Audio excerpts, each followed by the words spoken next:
wish we had more leadership from the federal government right now, but fortunately, some public-spirited companies and people are stepping into the void. Take Salesforce. We talked about CEO Marc Benioff's no layoffs for 90 days pledge, something he's aggressively pushed to the rest of corporate America. But earlier today, Salesforce stepped up its efforts. Now they're tackling the problem of how do we reopen the economy safely. That's why they've launched work.com. That's a collection of technology solutions to help business and community leaders make this transition as responsibly as possible. In the absence of a nationwide plan, and you know we have no plan, I think this is a huge step forward. I urge you to go to the site and see what a professional approach to this disease looks like.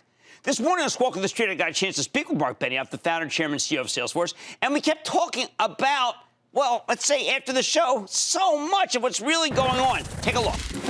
Marc talked earlier this morning about how we're in the second phase. Companies have to know what to do. What I left out is it's not just companies. There are states that want this, and that it's already in play in one state.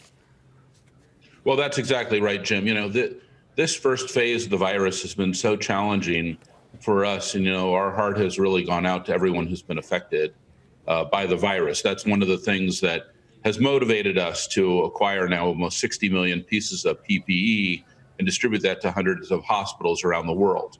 And I'll tell you, Jim, that as we've thought about and worked with our customers during this first virus, one of those clients that was really impactful for us was the state of Rhode Island. And their governor is incredible. And she had the vision that she needed to couple contact tracing with her testing.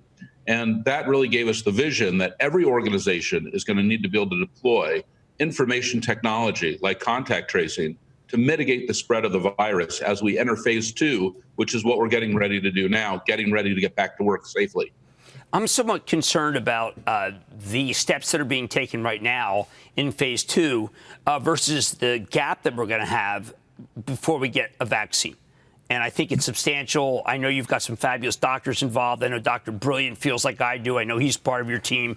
That there is going to be a moment where we may not get that vaccine as quickly as the president says. I don't want to hate him or like him. I'm not here to debate his issue of when we can get the vaccine. But the fact is we have maybe 90 disparate organizations and companies working on a vaccine.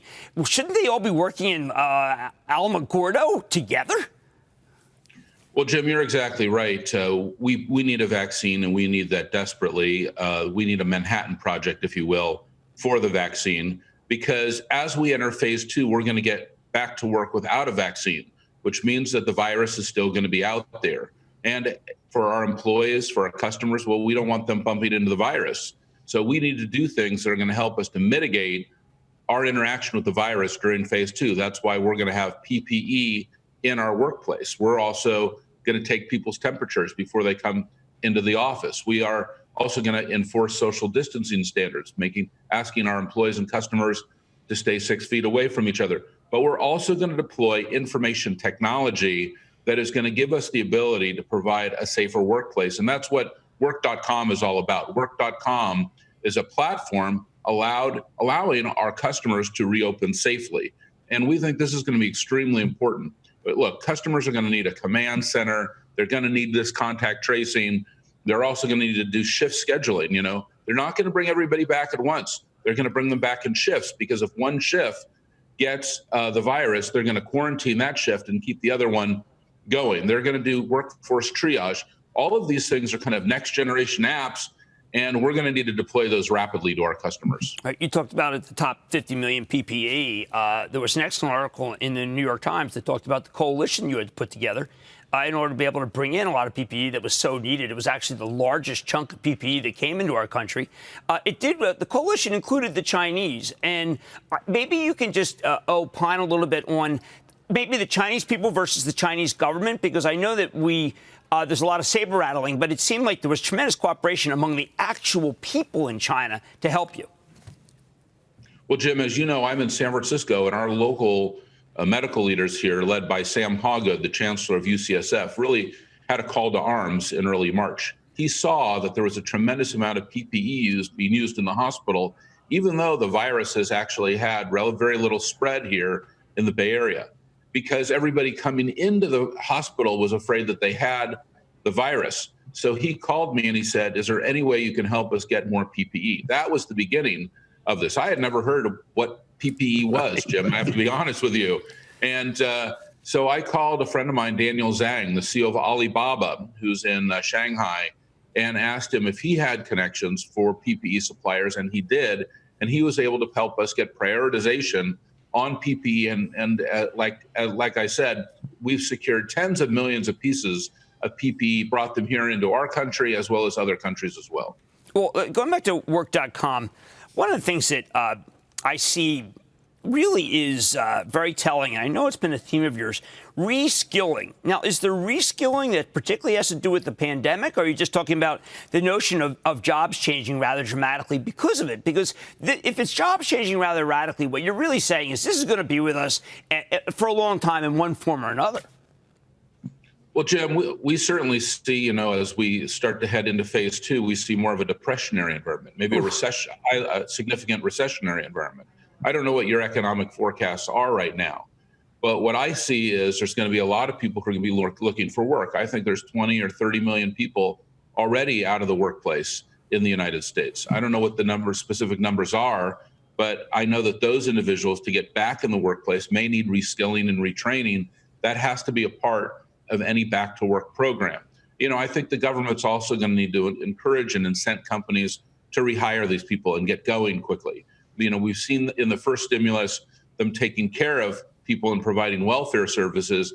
Now we really should encourage everyone to rehire quickly. Do you think there's a possibility that you could, let's say, put together two of your initiatives, that you have a civilian conservation corps that plants 1 trillion trees for the younger people who are coming out of college, and just have the prospects for getting a job are the worst I've ever seen, Mark. And we have all these people. We don't know what to do with them. Maybe a CCC is the right thing. Well, Jim, you are 100% right. We're going to have to find new and creative ways to employ everybody. And yes, that could be environmental programs like planting 1 trillion trees. That could be a new type of conservation corps. That could be renewable energy jobs, which are the fastest growing type of job in the United States. By the way, it could also be individuals who have learned how to reopen the workplace safely. I think that will be a critical job that we certainly did not have at our company 3 months ago, that we're going to need in our company next month when we begin to reopen, aggressively around the world. So we need to really think about, how are we reopening? Who's going to help us reopen? How are we going to reskill? How are we going to get everybody on board? We have to get everyone back into the workforce. This is going to be a critical part of everything that we're doing.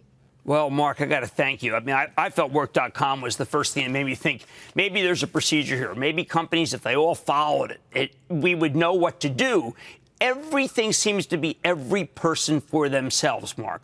You've noticed that, right? It's all just catch as catch can right now.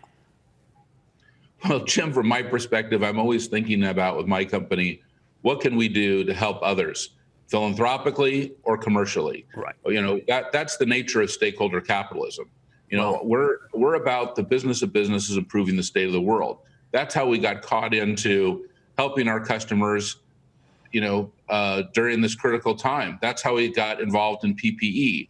That's also why we've deployed so many emergency versions of Salesforce just in the last few months, almost 6,000. And that's why we built work.com, because we realize that every customer is going to have to focus on reopening safely. And to do that, they're going to need information technology to help them do that as well. I would tell also journalists and investors, go through work.com. You understand the challenges that people are going to have and the companies are going to have. Marc Benioff, Chairman and CEO of Salesforce. Thank you so much, Mark. Great to see you on Mad Money. Jim, great to be with you. Thanks for having me on your show. Don't miss a second of Mad Money. Follow @JimCramer on Twitter. Have a question? Tweet Cramer. #MadTweets. Send Jim an email to madmoney@cnbc.com or give us a call at 1-800-743-CNBC. Miss something? Head to madmoney.cnbc.com.